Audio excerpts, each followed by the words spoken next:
NEET paper leak को लेकर youth Congress और एनएसयूआई ने जमकर विरोध किया।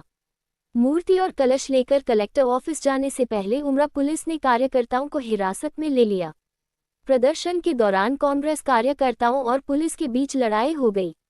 आप बने रहिए भारत 24 AXP न्यूज संपादक मनदीप भाई देसी पत्रकार की रिपोर्टिंग। उमरा पुलिस ने सभी कार्यकर्ताओं को हिरासत में लेकर पुलिस स्टेशन भेज दिया।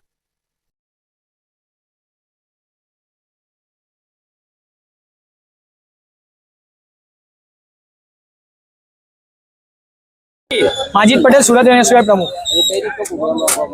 છેલ્લા દિવસોમાં જે 22 લાખ વિદ્યાર્થીઓએ નીટનું પરીક્ષાનું પેપર આપ્યું હતું અને પરીક્ષાનું જે પેપર લીક થયું છે તેમાં સત્તાપક્ષ ભાજપના નેતાઓનો સંડોવણી સાબિત થઈ છે અને છેલ્લા 10 વર્ષમાં જે રીતે 89 પેપર લીક થયા છે તેના વિરોધમાં આજ સુરત શહેર એનએસયુઆઈ દ્વારા શિક્ષણ પ્રધાન જે ધર્મેન્દ્ર પ્રધાન છે તેની નાનામી કાઢીને કલેક્ટરશ્રીને રજૂઆત કરવાનો પ્રોગ્રામ કરવામાં આવ્યો છે।